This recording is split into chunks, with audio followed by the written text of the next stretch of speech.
Selamat bergabung dengan saya di blog channel.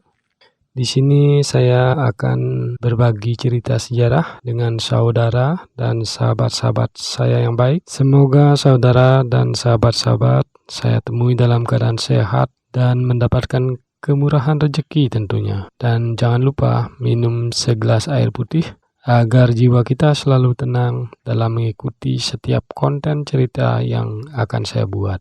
Dan untuk memacu semangat saya dalam membuat konten-konten yang lebih menarik dan lebih baik tentunya, kami mohon bantuannya untuk mensubscribe konten kami ini dengan cara mengklik tanda lonceng di bawah ini. Terima kasih.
Om Swastiastu.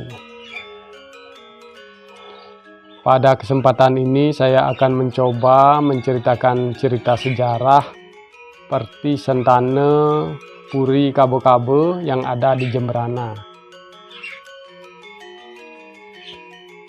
Semoga ide Sang Hyang Widiwasa beserta ide leluhur sareng sami saking Bali ngantos Nusantara akan memberikan pencerahan dan keselamatan bagi kita semua. Om Awigenamastu. Om Anubradah Kartawyo Yantu Wiswatah.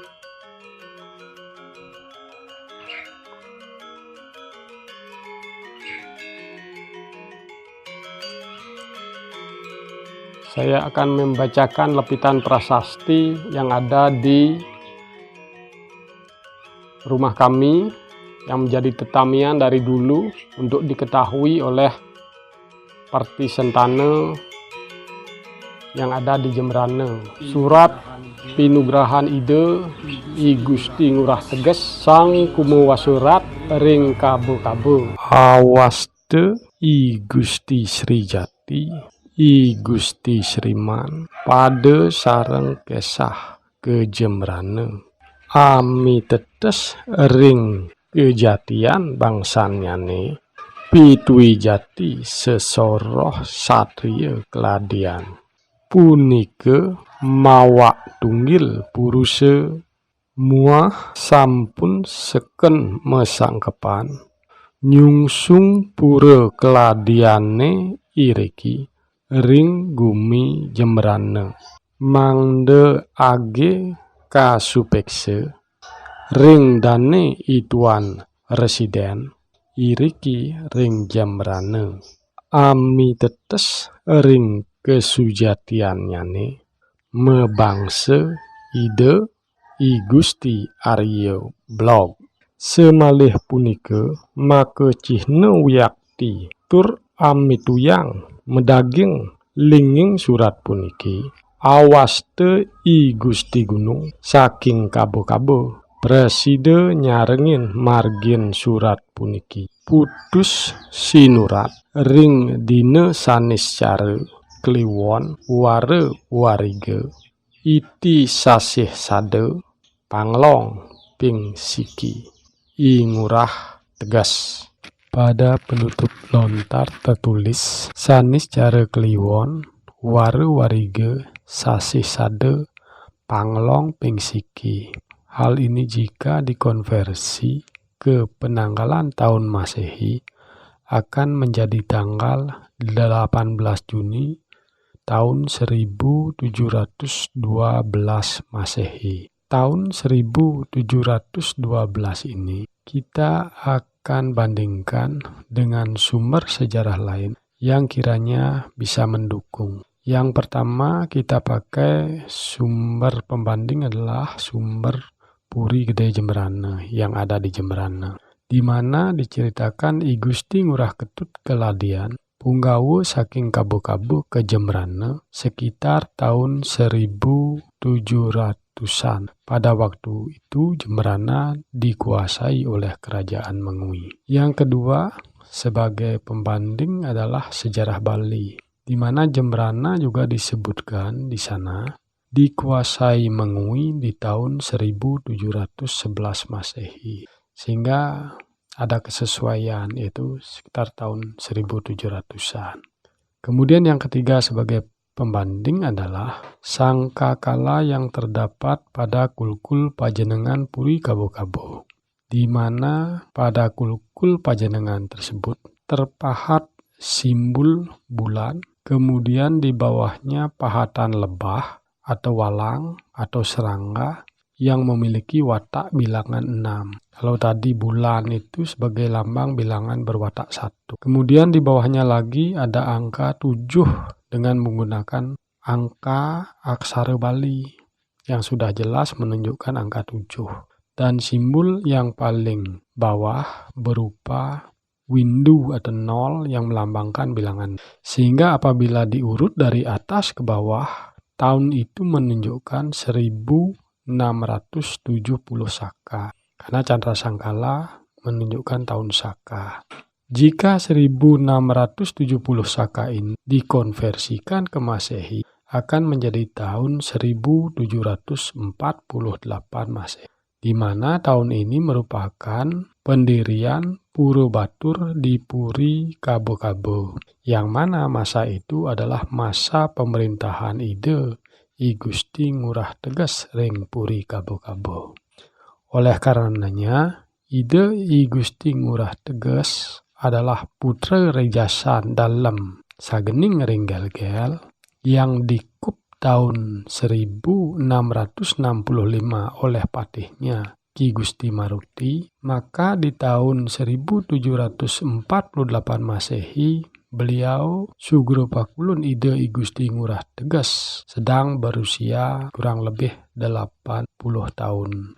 Untuk Candra Sengkala yang tertera di kulukul begitu unik sesungguhnya, di mana merupakan penggabungan simbol dua buah lambang yang berbeda, yaitu berbentuk gambar dari watak bilangan dan sebagian lagi merupakan angka langsung sebagai bilangan. Demikian pula di Pura Batur Kabo-Kabo didirikan dua buah pajenengan yang berbeda dalam satu kesatuan. Yang satu pajenengan dalam, yang kedua adalah pajenengan Kabo-Kabo menjadi satu di Pura Batur Kabo-Kabo. Di mana menurut cerita penglingsir di Jembrana itu diawali oleh sebuah pura yang disebut dengan Pura Keladian, yang ada di Kawan atau Dawiyah disebutkan dulu, yang kini menjadi Dadie Arya Blog Kabo-Kabo. Kemudian sebagai pembanding yang lain untuk menemukan kesesuaian tahun 1712 ini, kita bandingkan pula dengan Babad Mengui, yaitu Babad Mengui Sejarah Kerajaan Pemecutan, di mana Raja Mengui pertama memerintah antara tahun 1690 sampai 1722 Masehi. Di mana dalam Babad Mengui ini diceritakan setelah dapat mengalahkan penguasa kekeran I Gusti Ngurah Batu Tumpeng dan menundukkan Ki Pasak Badak, dengan sebuah syarat tertentu. Selanjutnya raja pertama Mengui ini yang bernama I Gusti Agung Putu menundukkan kerajaan Kabo-Kabo ide I Gusti Ngurah Teges atau Kute Kabo-Kabo Abedah Mengui. Nah, kejadian ini apabila dihubungkan dengan bunyi surat panugrahan Sugro Pakulun ide I Gusti Ngurah Teges yang dibawa ke Jembrana, jelas-jelas beliau menyatakan dengan tegas, sang kumuwaserat ring Kabo-Kabo. Itu artinya beliau sedang dalam berkuasa penuh dan bukan sebagai raja yang tunduk terhadap siapapun. Itu artinya juga kemungkinan penyerangan kerajaan Kabo-Kabo atau Kute Kabo-Kabo Abedah oleh Mengui terjadi setelah tahun 1712 ini dan sebelum tahun 1722. Karena tahun 1722 raja pertama ini wafat. Namun pada akhirnya kerajaan Mengui ini pun runtuh akibat serangan kerajaan Badung atau Puri Pemecutan dan Tabanan. Sehingga wilayah Mengui nantinya terbagi menjadi dua, yaitu sebagian menjadi wilayah Badung dan sebagian lagi menjadi wilayah Tabanan di tahun 1891 Masehi. Nah, kembali ke kata-kata yang ada di lontar. Ada kata-kata pada sareng ke Jembrana yang disebutkan di dalam lontar. Sehingga ada pesan dari penglingsir di Jembrana bahwa kalau hendak pulang ke Kabo-Kabo, hendaknya menuju Puri Kabo-Kabo karena di Keladian atau Jero Keladian sudah dianggap kosong. Dan jika Puri tidak menerima nantinya, kalau mau sebaiknya menuju ke gunung. Nah, demikianlah pesan dari penglingsir kami ring Jembrana, sehingga kami pun lewat konten ini juga berpesan kepada generasi kami. Di kesempatan ini perlu sedikit bercerita mengenai pengalaman sejarah yang kami alami secara pribadi, bahwa pada tanggal 16 Februari 2003 adalah merupakan pengalaman pertama kami untuk datang ke Geria Kawisunio yang ada di Puri Kabo-Kabo dalam keperluan untuk memohon rurub kajang karena adanya upacara pengabenan di Jembrana yang pada waktu itu memerlukan surat kajang kawitan. Sebagaimana dahulu bisa meide leluhur Ide Betara ring Kabo-Kabo mendapat panugrahan pati kelawan urip di zaman ide dalam Watu Renggong di Gel-Gel.